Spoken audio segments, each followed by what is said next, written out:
So, welcome to Friday. My husband says I say hello like Joe Biden, but I have no regrets. Quickie YouTube stuff. Please consider liking this video if you like the way the content is presented. That can be done by leaving a comment or just literally liking the video. I just passed 5,000 followers. Thank you so much for your continued support, although I think most of you know that I am not promising any kind of upload schedule currently.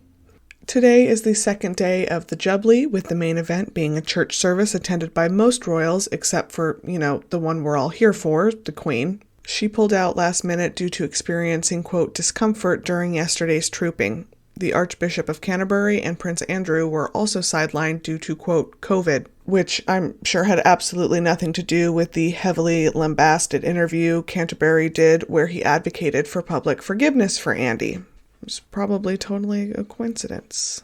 Anyway, Harry and Meghan look great. Meghan displayed how you can wear a coat dress and still look like you belong in the current decade. They looked happy and relaxed among Harry's family. I find it funny that one of the main critiques of Harry and Meghan, but especially towards Meghan, is that they were attention-seeking and angry they weren't at the top of the succession line. But honestly, outside of the handful of engagements we saw from them in 2020 after announcing their departure, we have never seen a happier or more relaxed pair in public. They seem perfectly happy to not be included among even the senior royals. That being said, it is important to report that they were given their own procession into the cathedral today, so someone who planned this shindig thought that was important. Harry and Meghan also received audible cheers when entering and exiting, a stark contrast to the boos Boris Johnson received. As other commentators have pointed out, the crowd waiting outside the church probably wasn't full of far-left agitators. These are mostly middle-aged royalists. I will once again say that we have never seen even an ounce of the hatred the tabloids throw at Harry and Meghan reflected in how the actual public receives them. Now, I want to give you a little bit more background before I get a little petty. I became a royal watcher in 2011, right before Will and Kate got married. I belonged to a community on Tumblr which was dedicated to the Cambridges until like 2014-ish, maybe a little longer than that. If you give me a pre-2014 photo of Kate, I could probably tell you where it was taken, which is embarrassing, but here we are being honest. Once it became clear that the only thing she was interested in was wearing clothes and having babies, I became disenchanted, and the community on Tumblr was shrinking and becoming more radical, so I left. My point is that I have been paying attention to these two for like 11 years now, and I have to tell you guys, I am absolutely shocked at how miserable they both look at the Jubilee. And look is really the key word in that sentence because it's been my opinion for a long time that their relationship has been in a steady decline. But with the Jubilee, so many people are paying attention. They know this, and they're still acting distant and icy. And I know talking about someone else's marriage is petty, but hear me out. I think that when the Cambridges enjoyed years of positive press resulting mostly from leaking stories against Harry and Meghan, the Cambridges opened themselves up to criticisms about their own marriage. If you live in a glass house, you shouldn't throw stones. Second, royalists like to scream about rank. Well, the Cambridges' rank also opens them up to more criticism and speculation. Their marriage is the basis for the future King and Queen of England. Lastly, I think what I would argue pretty public disintegration of their relationship being apparently off limits for the press is one of the best examples we have of the invisible contract at work, and is honestly one of the things I think William sold out his own brother for. So yeah, it is a little petty. Do I care? Not really, no.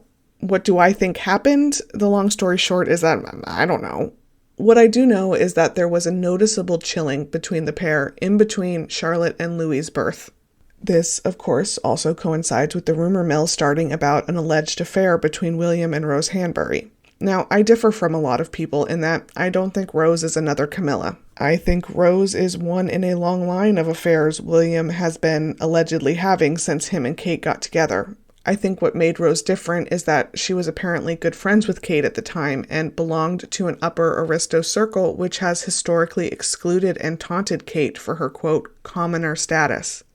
It's also one of the only stories to have made it to pseudo-mainstream news. Like many famous couples, I think Will and Kate probably have rules when it comes to him stepping out, and I think William broke quite a few of them.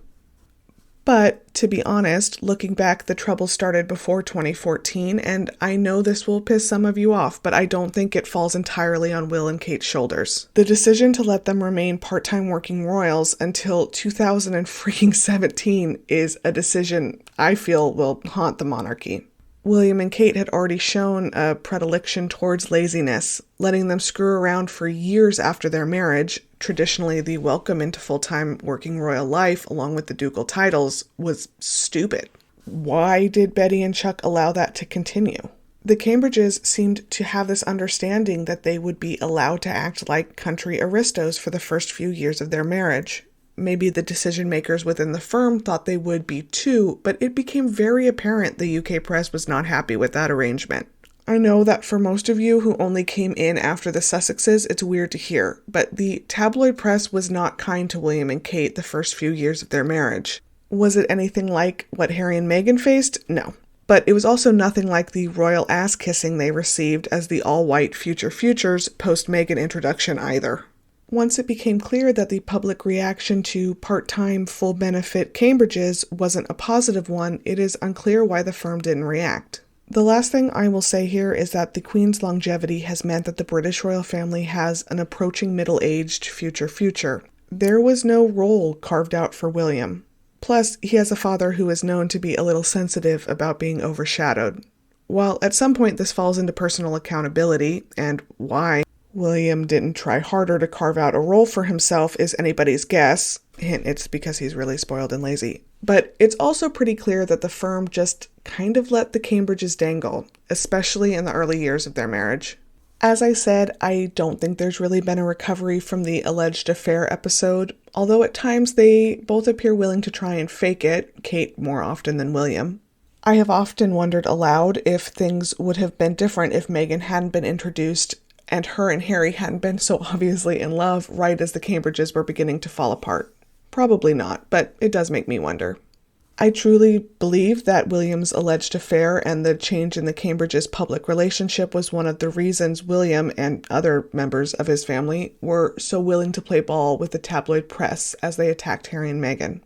I think another Windsor heir cheating on his wife with young children still at home would be devastating to both William's individual reputation and the reputation of the firm.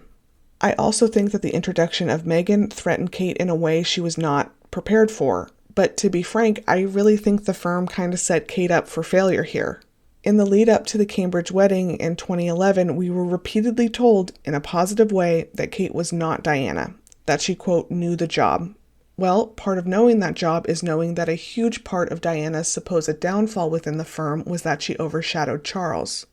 I would argue that Kate was chosen because of the fact that she had no real personal interest in any charitable measures and that she was willing to remain the quiet partner. Then, when Meghan was introduced and suddenly became incredibly popular, the firm wanted Kate to be someone she just isn't. I'm also going to piss people off when I say that I don't think Kate has anywhere near the power a lot of you seem to think she does. William just doesn't strike me as the kind of guy who shares decision-making with his wife. Do I think Kate is a mean girl? Yes. Do I think there is a reason she has very limited to no female friends? Yes. Do I think Kate was cruel to Meghan? Absolutely I do. Do I think she was the driving force behind Kensington Palace's attacks on the Sussexes? No. I think that was William. And I think as the palace inches closer to the full understanding that they screwed up with Harry and Meghan, I would be very nervous to be Kate Middleton right now. Because at the end of the day, William cannot be found at fault. The sudden cease of Kate the Pacemaker, oh my gosh. The sudden cease of Kate the Peacemaker articles. The increase in separation articles. Then the push right before the Jubilee to claim that Harry and William are having video chats. Kate, sweetheart, I think that bus is coming. But if the 2011 articles are right, Kate knows that part of her job description is laying down in front of that bus. So, who knows? Then we get to the Jubilee. And again, I'm honestly shocked. I was totally wrong. I thought we were going to get a very loved up Cambridge couple after the recent articles and tour disasters. But guys, William isn't trying at all. Like, not even 10%. Have there been a few photos of them smiling? Yes, but never at each other. And for every photo of them smiling, there are 5 of them that look like this. William walking ahead, them standing rigidly kind of close together, them sharing looks that look like they're in physical pain. Kate has given us one signature hyena smile with Louis on the balcony, but even for her and her usual attempts at playing like everything is fine, she's not really trying either. This behavior is honestly confusing, and while I'm still standing on the never actually divorced train, the past 24 hours have been the best proof that I might be wrong about that one too. It's also just straight up insane that the tabloid press isn't talking about this at all. I mean, can you imagine if they had one photo of Harry and Meghan that looked like this? It would push the Queen off the front pages. Piers Morgan might actually just keel over from excitement. But right in front of all of our faces, especially for those who have been paying attention since 2011, the Cambridge train is coming off the rails, and literally no press outlet will really touch it. You have to wonder why.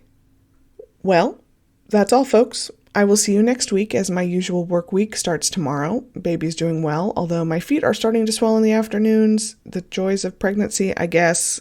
I was supposed to do more baby prep this week, but instead I made YouTube videos and laughed at the royal family on Twitter, so it's going to be good. All right, have a good weekend, and I hope to see you soon. Bye.